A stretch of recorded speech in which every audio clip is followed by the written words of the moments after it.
Yo guys, it's Mighty, and in this video I want to talk about one of the most underrated mousepads that I've tried this year. This mousepad is the EmberEdge KX100. EmberEdge is a brand new company and this is the first mousepad they've made.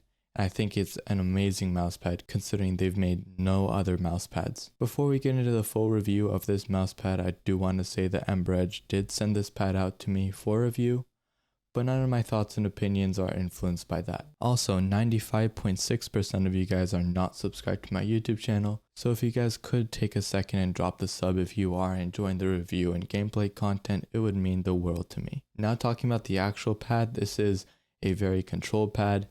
It is toward the slower end of the speed side of mousepads, even though I would consider this a very balanced mousepad. This mousepad is also huge. As you can see, it takes up most of my hand cam. This is 600 by 500, so it is the biggest mousepad I own, and this mousepad is also very textured. If you guys are wondering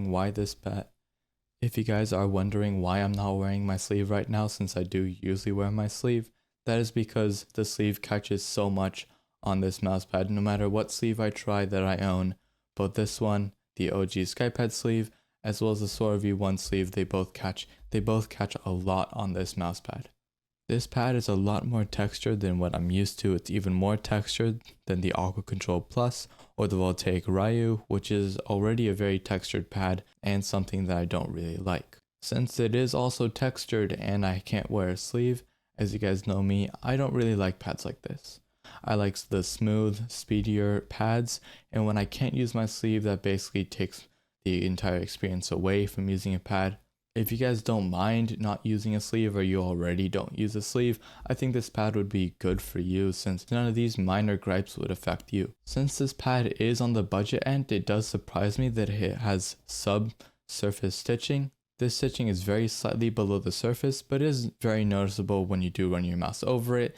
There isn't a big catching feeling, as well as when you just run your fingers over it. You can definitely feel that the stitching is below the surface. When it comes to the base, it's nothing unique. It is of course just a standard rubber base, but since the pad is so big, I do find it very difficult to move it around. Like, I can put my entire arm into it and it barely moves. It might be because it's 600 by 500 that the base doesn't really matter. This pad is also on the firmer end of pads. It's not quite a mid pad since you still can push into it, but it's definitely not soft by any means. It is also 3mm thick, so you already don't have much travel into it. I'd place it between an artisan soft and an artisan mid when it comes to the plushiness of this pad.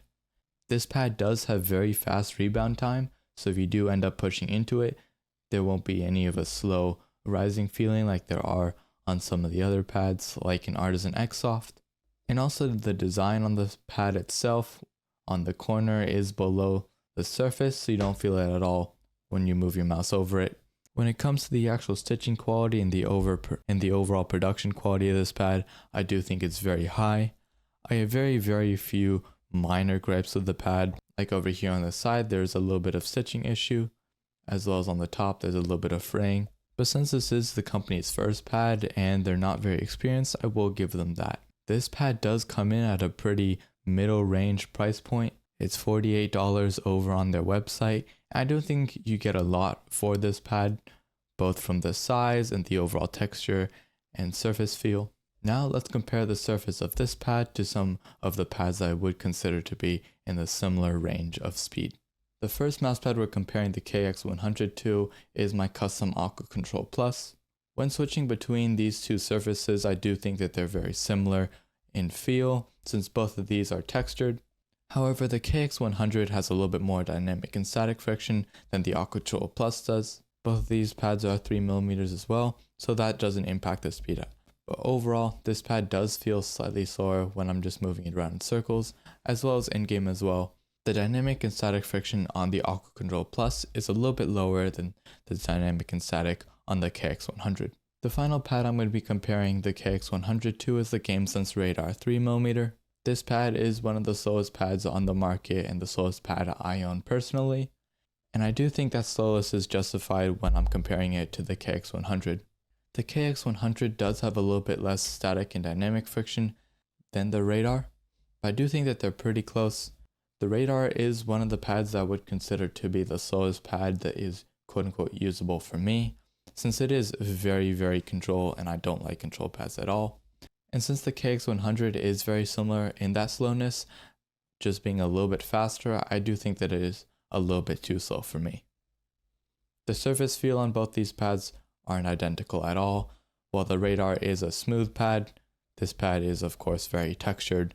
So when I am using a sleeve, I do think this pad is much more usable than this one, even though this is slightly slower than the KX100.